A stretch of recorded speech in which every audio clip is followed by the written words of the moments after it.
Hello friends, welcome to Ali science. हम study कर रहे थे प्राणी जगत एनिमल किंगडम के बारे में।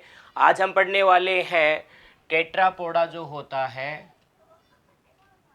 टेट्रापोडा, जिनको हम बोल देते हैं चतुष्पादी जीव। ठीक है, उनके अंतर्गत हम आज स्टडी करेंगे क्लास एम्फीबिया, वर्ग एम्फीबिया का। ठीक है, इनको हम कहा जाता है सामान्य रूप से मेंढकों का वर्ग। जितने भी मेंढक हैं वो सब इस वर्ग के अंदर आते हैं। केवल मेंढक ही नहीं आएंगे, और भी काफ़ी जंतु होते हैं। सबसे पहले जिसका नाम ऐसे क्यों पड़ा है, एम्फीबिया। तो एम्फी का मतलब होता है उभय। ठीक है, दोनों में पाया जाने वाला, कॉमन बोल सकते हैं। और बायोस का मतलब होता है लाइफ यानी जीवन। जैसे बायोलॉजी में होता है ना, जीवन का अध्ययन। ठीक है, बायोलॉजी का मीनिंग क्या होता है, जीवन का अध्ययन। तो ये क्या होते हैं, ये जल में भी और स्थल में भी दोनों जगह पर पाए जाते हैं। इसको हम क्या बोल देते हैं, उभयचर कह देते हैं। ठीक है, ये जो है वाटर में और टेरेस्ट्रियल दोनों टाइप के हो सकते हैं। तो ये क्या कहलाएंगे, एम्फीबियंस कहलाएंगे।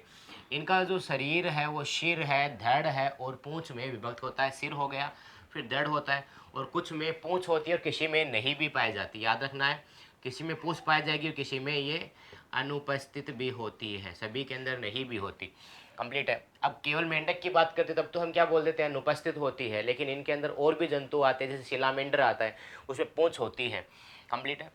इनकी मुख्य विशेषता क्या होती है कि इनकी जो त्वचा होती है ये शल्क रहित है, यानी एकदम चिकनी है, सॉफ्ट है, और ये नम होती है, मॉइस्ट होती है इसके ऊपर। और इनमें श्वसन होता है, त्वचा के द्वारा क्या होता है, श्वसन करता है। यानी त्वचा के द्वारा ही क्या करेगा, ये ऑक्सीजन अंदर ले लेगा और जो CO2 है वो छोड़ेगा। ठीक है, तो त्वचा के द्वारा इनमें श्वसन हो सकता है। नेक्स्ट बात करते हैं पाचन तंत्र के बारे में। तो इनमें पाचन तंत्र पाया जाएगा। इनके अंदर मुख भी होगा, ये मुख है इस तरह। और इनके अंदर जो जिह्वा होती है, यानी इनकी जो जिह्वा है, जीभ है यानी टंग है, ये चिपचिपी व लसलसी होती है, ताकि क्या हो सके, जो भी व्यक्ति जिनको पकड़ रहा है, कीटों को पकड़ रहा है, वो कीट इस पर चिपक सके। कंप्लीट है। तो ऐसी इनकी जिह्वा होती है। एक और त्वचा पे याद रखना है कि इनकी जो त्वचा है उस पर श्लेष्मा की ग्रंथियां पाई जाती है। त्वचा पर क्या होती है, श्लेष्मा ग्रंथियां प्रेजेंट होती है। म्यूकस ग्लैंड इनके अंदर होते हैं त्वचा पर। कंप्लीट है। ओके, इनमें गुदा है ये नहीं पाया जाता। गुदा की जगह पर इनमें क्या होता है, आवस्कर होता है। गुदा आवस्कर के रूप में होता है। एनस है ये क्लोएका के फॉर्म में होता है। क्लोएका क्या होता है ये मैं आपको पहले बता। अब क्लोएका के बारे में हमने देखा था, कॉन्ड्रिक्थीज ओस्टिक। कॉन्ड्रिक्थीज में क्या था कि जनन ग्रंथि, जनन मार्ग यानी जो रिप्रोडक्टिव ट्रैक है, मूत्र मार्ग है, यूरिनरी ट्रैक है, और जो आहार नाल है, एलिमेंट्री केनाल है, ये तीनों के तीनों एक जगह पर ओपन होती, एक ही छिद्र में खुलती है। उसको हम क्या बोल देते हैं, उसको बोलते हैं हम अवस्कर। जैसे इसमें जो आहार नाल है वो आके इस तरह खुलेगी। ठीक है, यहाँ पर एक संरचना इस प्रकार पाई जाएगी, ऐसे ऐसे, और उसका नाम होता है क्लोएका। कंप्लीट है। और इस क्लोएका के अंदर ही ये तो क्या खुल रही है, इसकी आंतर खुल रही है, इसकी इंटेस्टाइन खुल रही है। ठीक है, ये इसके अंदर खुल रही है। इनके अलावा इनके अंदर जो जनन ग्रंथियां है, जननांग है। ठीक है, मैं यहाँ दिखा देता हूँ इसका नाम। ये क्या है, जनन वाहिनी। ठीक है, वो इसमें खुल रही है। इनके अलावा जो मूत्र वाहिनी है वो भी इसी के अंदर खुलती है। तो तीनों के लिए एक कंबाइंड अंग होगा ये, और इसका नाम क्या हो जाएगा, अवस्कर हो जाएगा। कंप्लीट है। तो इनमें अवस्कर पाया जाता है। ठीक है, इनमें हम बात कर लेते हैं श्वसन। तो श्वसन है ये तीन तरीके से इनके अंदर होता है। पहला, इनके अंदर फेफड़े होते हैं, फेफड़ों के द्वारा हो सकता है। तो जिनमें भी फेफड़े होते हैं वो वायु में श्वसन कर सकते हैं, पानी में श्वसन नहीं कर सकते।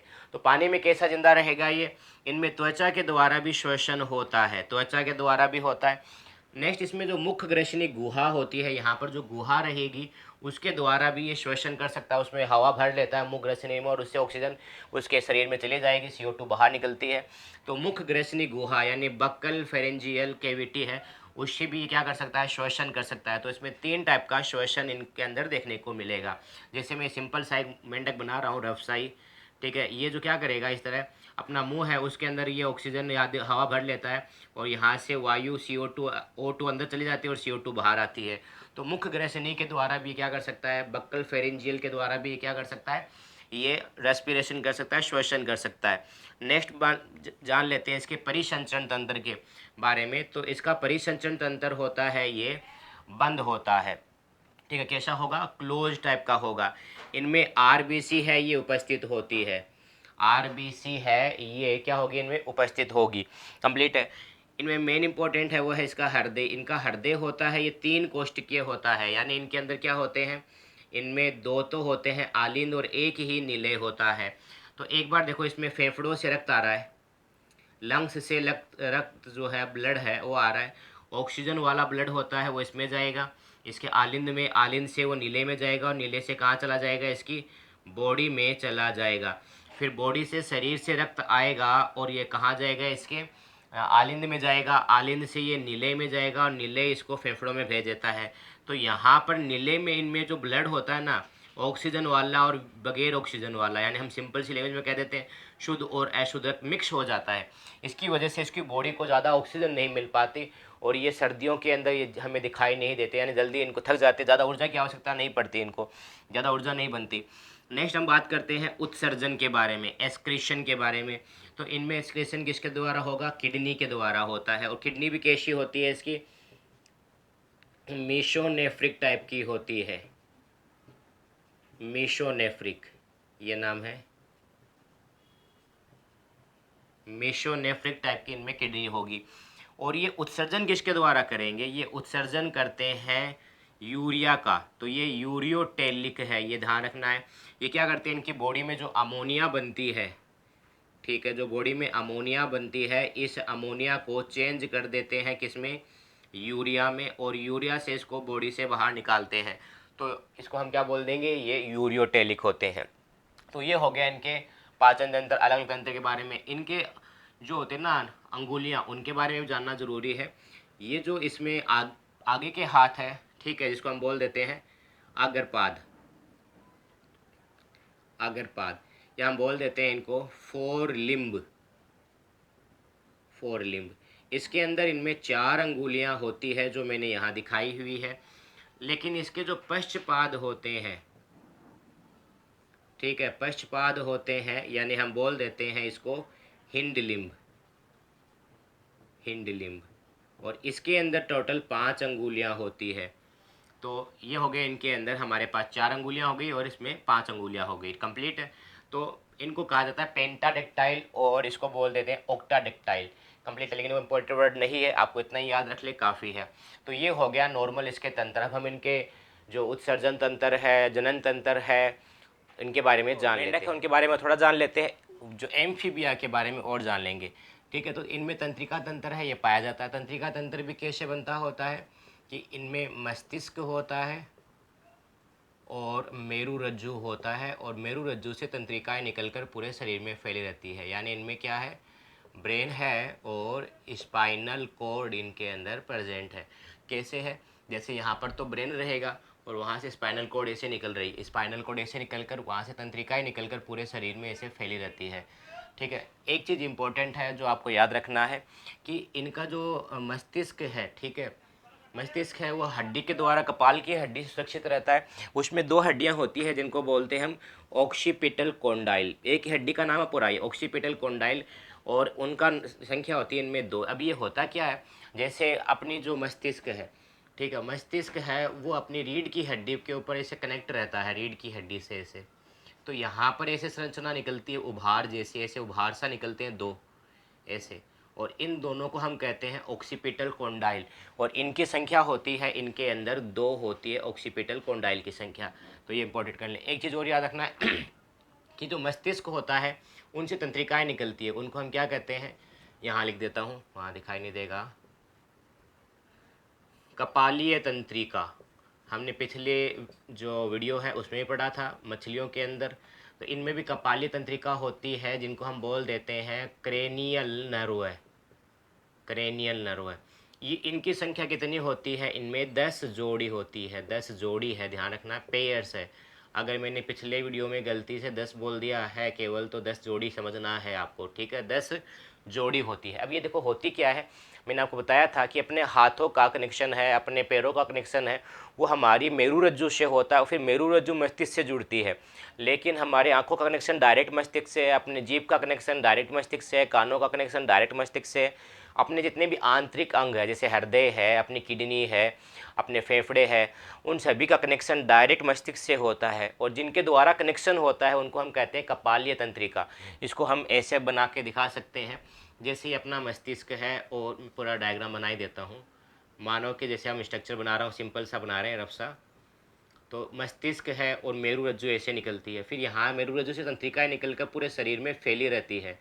तो ये कपाली तंत्रिकाएँ नहीं होती, ये कहलाती है मेरु तंत्रिकाएँ, ठीक है, स्पाइनल नर्व कहलाती है। कुछ डायरेक्ट कनेक्शन होता है इनसे, डायरेक्ट मस्तिष्क से ऐसा रहेगा, जैसे अपने हृदय का और उनका, तो ये डायरेक्ट कनेक्शन ब्रेन से जुड़ी हुई है, तो उनको हम क्या बोल देते हैं, कपालीय तंत्रिकाएँ कह देते हैं। और कपाली तंत्रिकाओं की संख्या इनमें होती है वो 10 जोड़ी होती है, कंप्लीट है। ओके, नेक्स्ट हम बात करते हैं कि इनमें श्वेदीय अंग पाए जाते हैं। तो इनमें नेत्र भी है, इनके अंदर आंखें भी है, इनमें त्वचा भी है, जीभ भी है। जो भी श्वेदीय अंग हमारे अंदर होते हैं वो सभी इनके अंदर पाए जाते हैं। लेकिन उनमें क्या अंतर है कि जो इनके कान होते हैं इनमें बाह्य कर्ण नहीं होते, यानी जैसे हमारे अंदर ये जो बाहर निकले हुए कर्ण है ये नहीं पाए जाते। कान तो इनमें भी पाए जाते हैं लेकिन बाह्य कर्ण नहीं होते, ध्यान रखना है, ठीक है। और इनके बाह्यकर्ण नहीं है तो कैसे होगा, तो इनमें यहाँ पर एक छोटी सी झिल्ली पाई जाती है जो इनका कर्ण का तरह काम करता है, और उसका नाम होता है टिम्पेनम झिल्ली। टिम्पेनम झिल्ली होती है इनके कानों के रूप में, कंप्लीट है। जैसे हमारे अंदर बोलते हैं ना कि कानों का पर्दा, कर्ण पट्टा, ईयर ड्रम, तो कानों का पर्दा है वो हमारे क्या होगा, अंतःकरण में जाकर है वो, मध्यकरण का लास्ट के अंदर रहेगा वो, अंतःकरण के शुरू में रहेगा। तो वहाँ पर इतना दूर जाकर अपने कानों का पर्दा है, लेकिन इनका कानों का पर्दा है ये त्वचा के ऊपर ही पाया जाएगा, उसका नाम होता है टिम्पेनम झिल्ली, कंप्लीट है। ओके, हमारे अंदर क्या होता है, 3 हड्डियां पाई जाती है कानों के अंदर, लेकिन इनके अंदर कान के अंदर केवल एक ही हड्डी होती है, और उसको हम कर्ण की हड्डियों को हम कहते हैं ओशिकल। ये वर्ड भी आपको याद रखना है, कर्ण की हड्डियों को हम क्या बोल देते हैं, ओशिकल कहते हैं, ठीक है। और ओशिकल की इनमें संख्या एक ही होती है और उसका नाम होता है कोलुमेला। कोलुमेला उसका नाम है, कंप्लीट है। ओके, नेक्स्ट हम बात करते हैं कि ये असमतापी होते हैं, पोइकिलोथर्मिक होते हैं, ये एम्फीबियंस होते हैं, ये पोइकिलोथर्मिक होते हैं। इसका मतलब क्या हो गया कि जैसे अपनी बॉडी से हम लेकर चलते हैं, अगर टेम्परेचर हमारी बॉडी कितना होता है, 37 डिग्री सेंटीग्रेड है, फिक्स रहता है। अगर ज़्यादा हो जाता है तो हम बोल देते हैं बुखार आ जाती है। चाहे सर्दियाँ हो, यानी सर्दियों में क्या होता है, टेम्परेचर बाहर का 10 डिग्री पहुंच जाता है या 0 डिग्री तक पहुंच जाता है, उस टाइम पे भी हमारा जो टेम्परेचर है बॉडी का वो 37 का 37 रहेगा। गर्मियों के अंदर जब टेम्परेचर 45-50 पहुंच जाता है तो भी हमारी बॉडी का टेम्परेचर 37 ही रहेगा। हम अपने शरीर के टेम्परेचर को फिक्स बनाए रख सकते हैं, तो हम कहलाते हैं समतापी, ठीक है, होमोथर्मिक। लेकिन ये कैसे होते हैं, असमतापी होते हैं, उसको हम बोल देते हैं पोइकिलोथर्मिक। इसका मतलब क्या हो गया, जैसे ही टेम्परेचर कम होगा इनकी बॉडी का टेम्परेचर भी कम हो जाएगा, जैसे टेम्परेचर बढ़ेगा तो इनकी बॉडी का टेम्परेचर भी बढ़ जाएगा।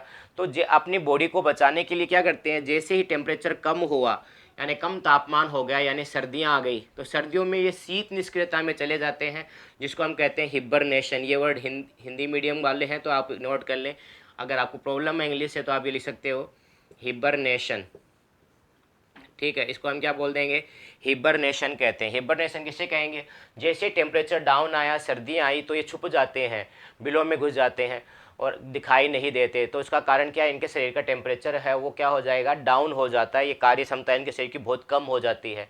तो ऐसी स्थिति में क्या निष्क्रिय हो जाते हैं, हिबरनेशन में चले जाते हैं। टेम्परेचर बहुत ज़्यादा बढ़ गया तो इनकी त्वचा सूख जाएगी और ये मर जाएंगे। तो टेम्परेचर बढ़ गया तो उससे बचाने के लिए क्या करते हैं, ये ग्रीष्म निष्क्रियता में चले जाते हैं। उच्च तापमान होने पर, हाई टेम्परेचर पर ये क्या करेंगे, ग्रीष्म निष्क्रियता, एस्टिवेशन जिसको हम बोल देते हैं, उसमें चले जाते हैं, एस्टिवेशन। तो ये दोनों शब्द आपको याद रखने हैं, इंपॉर्टेंट है, एस्टिवेशन और हिबरनेशन। तो हिबरनेशन कब हुआ, जब टेम्परेचर ज़्यादा हो गया। एस्टिवेशन कब हुआ, जब टेम्परेचर कम हुआ, कंप्लीट है, सॉरी उल्टा बोल दिया। जब टेम्परेचर ज़्यादा हुआ है तब तो एस्टिवेशन हो गया, जब टेम्परेचर कम हुआ है तो क्या हो गया, हिबरनेशन हो गया। तो इसको आप ऐसे याद कर सकते हो, जैसे हम पीएच निकलते हैं ना, वैसे आप याद कर लो LH, ल्यूटिनाइजिंग हार्मोन जैसे एक वर्ड होता है।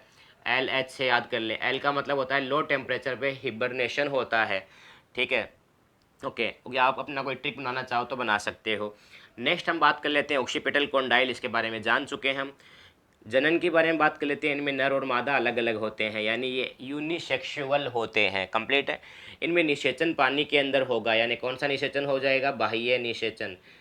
तभी मेंढक है ये हमेशा जनन करने के लिए मेंढकों को पानी की आवश्यकता होती है, पानी में जाकर ही अंडे दे पाते हैं। तो इनमें निषेचन कैसा होगा, बाह्य होगा। ये अंडे देते हैं, अभी मैंने कहा तो अंडप्रजक है, ओवी पेरस है। ओवी का मतलब होता है अंडे, एग, ठीक है। तो ये इंपॉर्टेंट है, वर्ड याद कर ले।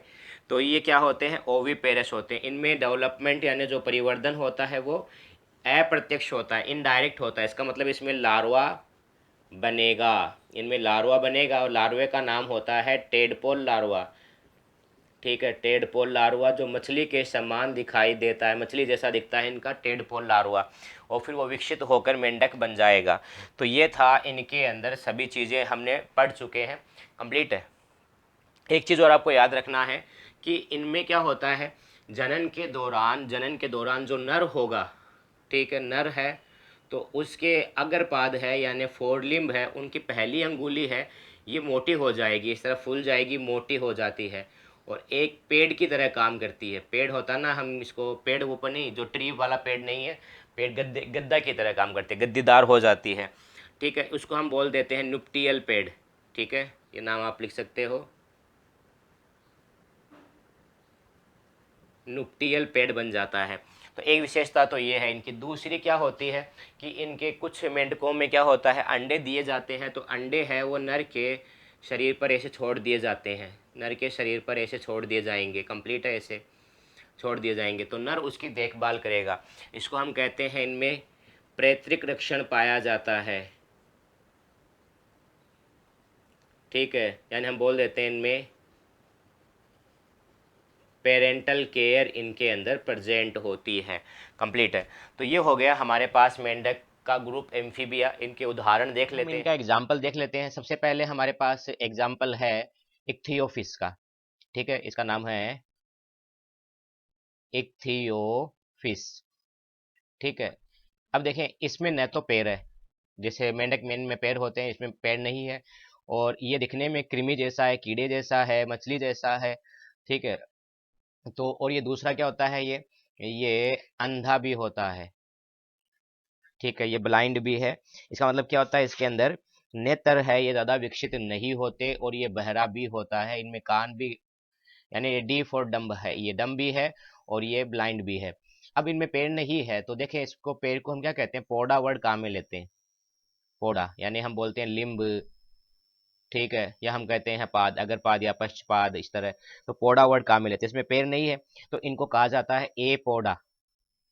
इनका नाम क्या हो जाएगा, ए पौड़ा हम इनको बोल देते हैं। ये इनका क्या होता है, गण का नाम होता है, लेकिन इतना ज़्यादा इंपॉर्टेंट नहीं है ये नाम, मैं तो केवल आपको एज ए जानने के लिए बता रहा हूँ, ठीक है। नेक्स्ट हम इसका एग्जाम्पल देख लेते हैं, वो है हमारे पास सिलामेंडर, ठीक है। इसका नाम होता है सिलामेंडर, ठीक है। अब जो सिलामेंडर है, इसकी विशेषता क्या चीज़ है, तो देखिए, इसकी जो शरीर है, इसमें पूंछ भी पाई जाती है। यानी हमने कहा था एम्फीबियम मेंढक आते हैं, मेंढकों में पूंछ नहीं होती, लेकिन ये भी आते हैं, इनमें पूंछ नहीं पाई जाती है। इनकी त्वचा देखो कितनी नम आपको दिखाई दे रही है, इनकी त्वचा है ये काफ़ी मॉइस्ट होती है, नम त्वचा होती है, कंप्लीट है। तो इनमें पूंछ है, पूंछ को हमने कहा था, देखो यूरोकोडेटा में आपको नाम याद आया होगा, यूरो, यूरो का मतलब होता है पूंछ, तो इसको हम बोल देते हैं यूरोडेला, इनको कहा जाता है। यानी इनका जो गण है, ठीक है, इनका जो ऑर्डर है, उसका नाम क्या हो जाएगा, यूरोडेला, इनको हम कह देते हैं यूरोडेला। यह एक और नाम हम इनको कहा जाता है। तो देखो, आपको मैंने बताया था कि कोडा वर्ड है, ठीक है, उसका मतलब होता है पूंछ, ठीक है। तो कोडा से हमने नाम बना दिया कोडेटा, कोडेटा नहीं है, ध्यान रखना, ये कोडेटा है ये, ठीक है। तो कोडेटा हम इनको कह सकते हैं, इनमें पूंछ पाई जाती है, कोडेटा नहीं है, कोडेटा ही है, तो इनमें पूंछ पाई जाएगी। इसकी एक विशेषता और होती है, इसके जो पैर होते हैं, यानी इसके अंदर ना पुनरुद्भवन की क्षमता होती है, ठीक है, पुनरुद्भवन यानी दोबारा बनने की क्षमता, जिसको हम बोल देते हैं रीजनरेशन, ठीक है। तो इसके अंदर रीजनरेशन काफ़ी होता है सिलामेंडर में। अगर इसकी टांग हम काट देना तो ये नई टांग बन जाएगी इसके अंदर यहाँ पर, ठीक है। तो ये क्या है, इसमें पुनरुद्भवन रीजनरेशन की कैपेसिटी होती है। ओके, नेक्स्ट एग्जांपल हम देख लेते हैं, ये भी यूरोडेला का ही एग्जांपल है, यूरोडेला का, ठीक है।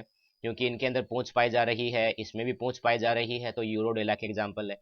इनके अलावा देखिए इनके अंदर ये विशेषता है, यहाँ पर क्या चीज़ ये पाई जा रही है, ठीक है। ये इनके अंदर बाह्य क्लोम है, इनके अंदर क्या पाए जाएंगे, बाह्य क्लोम, यानी हम बोल देते हैं इनके अंदर होता है एक्सटर्नल गिल्स, इनके अंदर प्रेजेंट होते हैं एक्सटर्नल गिल्स। इनकी जो स्किन है वो काफ़ी स्मूथ होती है, पैर भी इनमें पाए जा रहे हैं, कंप्लीट। तो ये इसका जो एग्जाम्पल में इसका नाम होता है प्रोटियस, प्रोटियस, ठीक है। और दूसरा हमारे पास जो एग्जाम्पल है उस नेक्टियूरस, और इसको कहा जाता है जलीय कुत्ता, एक्वेटिक डॉग, इसको कहा क्या जाएगा, जलीय कुत्ता कहा जाता है, एक्वेटिक डॉग कहा जाता है इसका नाम। ओके, नेक्स्ट हम इसका एग्जांपल और देख लेते हैं, वो हमारे पास है एमबी, सॉरी एमबी नहीं होगा, एमबी स्टोमा, एमबी स्टोमा। तो ये जो आपको दिखाई दे रहा है छिपकली जैसा, ये छिपकली नहीं है, देखो यहाँ पर इसमें पैर की अंगुलियां देखें, छिपकलियों में ऐसी अंगुलियां नहीं पाई जाती। तो ये भी कौन सा है, ये यूरोडेला है, जिसको हमने नाम दिया था कोडेटा, ये भी कोडेटा है, कंप्लीट है। तो एमबी स्टोमा इसका एग्जाम्पल हो गया। नेक्स्ट हमारे पास एग्जाम्पल है वो है शाइरेन, शाइरेन, देखिए इसके अंदर भी यहाँ पर हमें क्या है, जो गिल्स होते हैं, ठीक है, यानी हम बोल सकते हैं क्लोम, ये देखने को मिल रहे हैं, एक्सटर्नल गिल्स इसके अंदर प्रेजेंट है। ओके, अब हम नेक्स्ट एग्जांपल देख लेते हैं। अब जितने भी टाइप के मेंढक है उनका गण शुरू हो चुका है। जो मेंढकों का गण होता है उसका नाम होता है ए न्यूरा, ठीक है। ये ए न्यूरो नाम क्यों पड़ा है, यूरो जो होता है ना, यूरो को यूरो, यूरो का मतलब हमने कहा था जैसे यूरो कोडेटा, पूंछ को कहते हैं। तो इनमें पूंछ नहीं पाई जाती, तो यू के आगे एन ए एन लगा दिया, एब्सेंट लगा दिया, तो नाम बन गया ए न्यूरा, इससे नाम बन गया। तो इनमें पूंछ नहीं होती। तो पहला हमारे पास है, उसका नाम है राना टिग्रीना, राना टिग्रीना। और ये जो अपने भारत में मिलने वाला जो मेंढक है वो है, ये भारतीय मेंढक होता है, ठीक है, ये भारतीय मेंढक है, इंडियन फ्रॉग है। दूसरा हमारे पास है वो है बुफो, तो ये जो आपको दिखाई दे रहा है इसका नाम बुफो है, इसको हम कहते हैं टोड, टोड मेंढक, ठीक है, ये टोड मेंढक है। ओके, नेक्स्ट हम एग्जांपल देख लेते हैं, वो है हमारे पास हाइला, इसका नाम होता है हाइला, और ये इसको कहा जाता है ट्री फ्रॉग, ट्री फ्रॉग कहेंगे, यानी वृक्ष मेंढक कहा जाता है, इसका नाम हो जाएगा वृक्ष मेंढक। नेक्स्ट हमारे पास है, ये पीपा नहीं होता है, ये होता है पाइपा, ठीक है, पाइपा मेंढक। और इनके ऊपर देखो पीठ है ना, इनके पीठ के ऊपर इनका जो टेडपोल लार्वा है, ये छोटे छोटे से जो दिखाई दे रहे हैं ना, ये इनके टेडपोल लार्वा है। तो ये इनकी पीठ के ऊपर टेडपोल लार्वा है, ये प्रेजेंट रहते हैं, ठीक है। इनके जो टेडपोल लार्वा जो है ये इसकी पीठ पे चिपके हुए रहते हैं पाइपा में। नेक्स्ट हमारे पास एग्जाम्पल है वो है जिनोपस, जिनोपस, ये जो आपको मेंढक दिखाई दे रहा है पतला सा, ये जिनोपस मेंढक है। और नेक्स्ट लास्ट हम इसके अंदर देख लेते हैं, इसका नाम है एलाइटिस, एलाइटिस। एलाइटिस की जो विशेषता क्या है कि ये अपनी जो पीठ है, यानी अपने पैर के ऊपर ये अंडे को लेकर घूमता रहता है, यानी इसके अंदर हमें देखने को मिलता है पैतृक रक्षण, यानी हम बोल देते हैं इसको पेटर्नल के इनके अंदर प्रेजेंट है, कंप्लीट है। तो ये हो गए हमारे पास एम्फीबिया के एग्जाम्पल्स, आशा करते हैं कि आपको समझ में आए होंगे। ओके, इस वीडियो में हम इतना स्टडी करेंगे, अगले वीडियो में जानेंगे कि जो वर्ग रेप्टिलिया जो होता है, सांपों का, सरीसृप का वर्ग, वो कौन सा होता है, उनके सामान्य लक्षण क्या होते हैं। तो वीडियो देखने के लिए आपका धन्यवाद। अधिक से अधिक शेयर करें, लाइक करें और सब्सक्राइब करें।